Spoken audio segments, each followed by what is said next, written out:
What is good, market people? This is Jay Trading. My name is Jay, and today I'm going to show you guys the trades I took during the March 20th FOMC. Obviously not financial advice, but I highly recommend not trading FOMC days unless you're willing to inflate your risk parameters and also get whiplashed by the extreme volatility. So going to FOMC days is very much a scalping mindset for me personally. Nevertheless, I don't really trade FOMC days that much because I think it's mostly gambling unless we're in a harsh trending market like we're in a current one right now. Anyways, I assess FOMC days on a case-by-case basis and treat it as an individual event in order to remove any recency bias from other FOMC days. So let's jump right into the trades. Alright, so we're about to see the rate announcement come out. There you go, 2 o'clock FOMC. As you can see, we're going up on it, but a lot of traders say that the first move is the wrong move. For me personally, I don't really think about that too much. Although there's truth to it, algorithm is taking out either side of the liquidity before going on about the right move, quote, right move. There's never really a right move in the markets. For now, you can see that we're finding a little bit of rejection, retracing all the way to 50% of the candle, finding rejection at 5,245, highs of the range we've established. So we're going to see if we're going to continue going up on the announcement or find any liquidity lower, potentially going back to where we started and taking out the sell side liquidity created at the bottom of the range. It's not as violent compared to previous FOMC days, to be honest.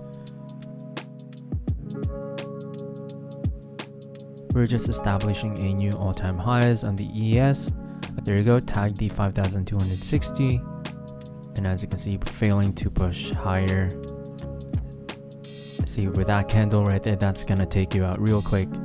So that's why you don't participate 5 minutes, 10 minutes, 15 minutes into the news announcement.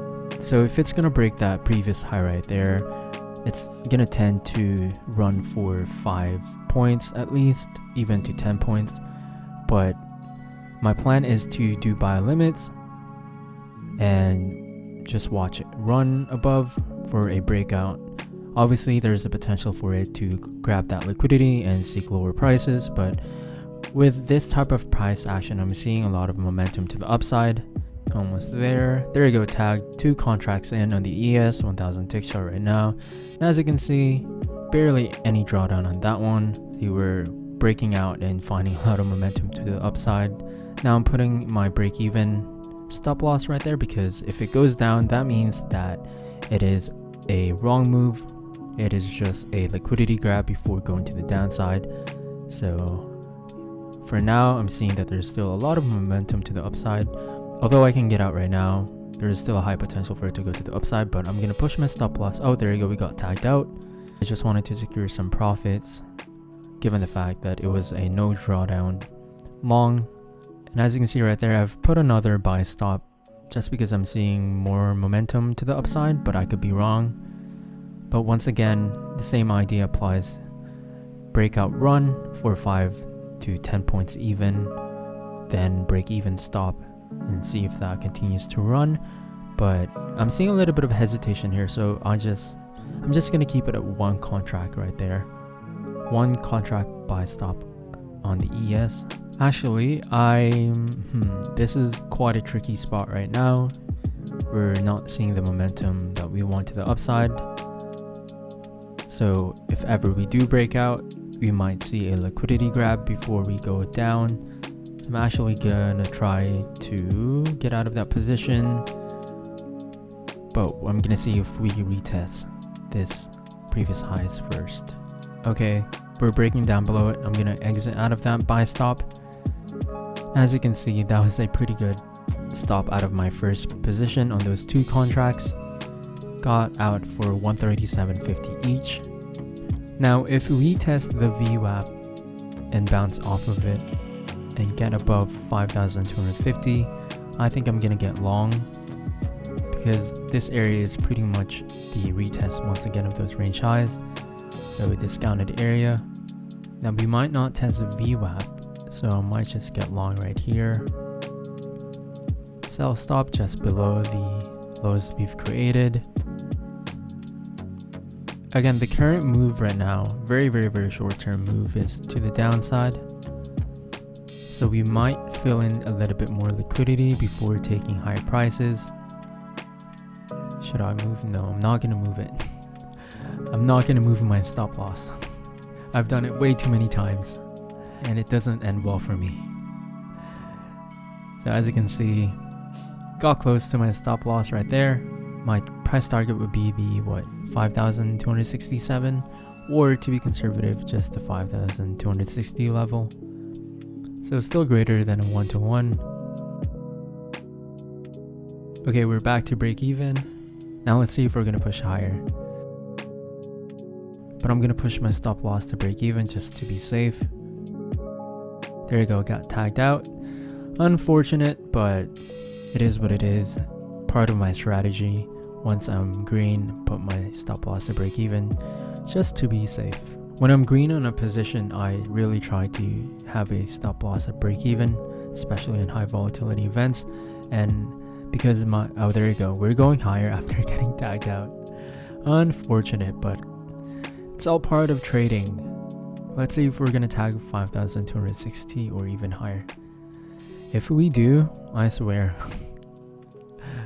that's probably gonna be it for me, because, you know, knowing my luck, you know, first one going my way and the second one not so much, but I don't want to push my luck on the third one. The third one could be a massive loss. So right now I'm pretty much happy with my decision of putting my stop loss at break even. See, the markets do that a lot. It tends to make you think that you did the right thing, then shortly after it makes you think the wrong thing, or vice versa. Watch it have a violent push after taking 5,260. I mean, I see this going higher, taking out 5,267. Who knows, we could reach 5,300 by the end of today. Now, is it worth it to watch the whole FOMC price action?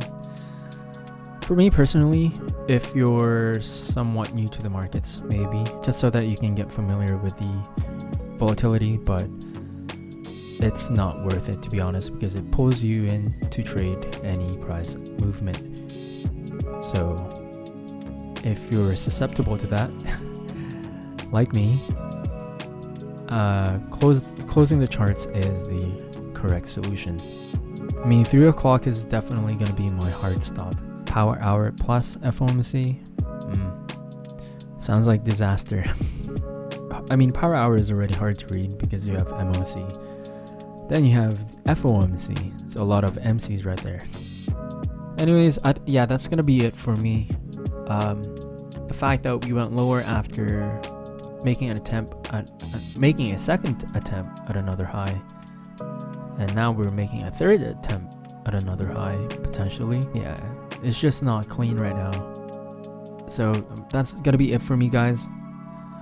Hope you enjoyed a little bit of a commentary price action FOMC session right now. Anyways, see you guys. So as you saw in my trade recap, I rely on the 1000 tick chart to identify my trade entries and exits. I find that the 1 minute chart for me personally doesn't do justice in terms of identifying and portraying the violent speed and momentum within each transaction. And so I go to the 1000 tick chart to look at the details within each price movement. Now moving on to my philosophy when it comes to trading FOMC weeks, I don't do Mondays or Tuesdays just because we lack the volatility. You know, we're typically in a range, choppy price action, so I don't touch those days. As for Wednesday, as I mentioned earlier, I assess it on a case-by-case basis. And as for Thursday and Friday, that's when I really come out and trade. I look for the volatility continuation, whether it's, you know, reverse of the FOMC move or continuation of the trend. Anyways, we're gonna look at my trade that I took post FOMC and show you guys why it's much better trading the day after FOMC rather than trading FOMC. Overall, cleaner price action, better entry, better exits, you know, levels are more respected. So let's jump right into it. So we're looking at the ES on the 5-minute chart right now, and before I go over my trade, I just want to go over the fact that by no means I'm an ICT expert. Now when it comes to ICT concepts or SMC in general, I really try to keep it simple, and I also try to incorporate my own strategies in order to have a better confluence in my own trade ideas and trend direction for that session. So you can see that the overnight price action right here, this is the London high. Right here is the London lows. I don't really consider these wicks right here as part of the whole sell-side liquidity narrative. I just see as relatively equal lows. And so after, creating a bottoming pattern right here, I just, just grinded back up into the New York Open, where we did take the London highs, and we've just grinded higher, fell back down, chopped back up, and you can see it's just been like that for the morning session, creating these relatively equal highs right here. And heading into the lunch hour is when we did take out that relatively equal highs, and after taking that liquidity, we fell back down. Not so much a displacement candle, but it's just been a grind back to the downside, similar to the price action in the morning session. I don't really trade the lunch hour, but around this time is when I do pay attention to any levels that we take out or any levels that we form, potentially a reversal back to the upside or a continuation trend to the downside. And so I get back in around 1:30 to 2 o'clock and look for any opportunities around that time. As you can see with this level right here, I've called it the meal. Essentially stands for meaningful acquisition of liquidity, because it happens during the lunchtime, where we take a certain liquidity that we created during the lunch break. Either we break it, displace lower and continue the trend, or take that liquidity and reverse back up. So if we jump into the 1 minute, so now we're looking at the ES on the 1 minute chart. You can see that this is the start of the New York afternoon session right here, and this is that meal level that I talked about. So you can see that we took that liquidity, bounced off of it, continued the move to the downside with this displacement candle on the 1 minute right here, the bearish fair value gap. And on the 5 minute, you can also see that there was a 5 minute fair value gap around this area right here. So around this time is when I looked for any short opportunities to continue the trend to the downside, potentially taking out these morning lows or even the London lows that I was talking about. And so after seeing that we already took the morning lows with the initial drop right here, I really wanted to see if we were going to take the London lows that I was mentioning earlier, the relatively equal lows. And so after tapping back into the fair value gap right here, I got in for a short around this time right here, seeing that we respected the fair value gap once again. And so I entered the short. I rode it all the way down with the idea of taking those relatively equal lows around 5,302. Although there's a potential that we do reach the 5,300, just a overall huge cycle level right there. But I just wanted to be conservative with my price target, and so I just kept it at 5,302. But as you can see, we reversed back up into the displacement candle, the 1 minute displacement candle, fair value gap right there. Had a little bit of drawdown, as you can see, but my stop loss would have been that meaningful acquisition of lunchtime liquidity. I was not going to let this trade go back higher for a potential market structure shift, reversal, bullish order flow. So I just wanted to be conservative with my stop loss and respect that liquidity during the lunchtime.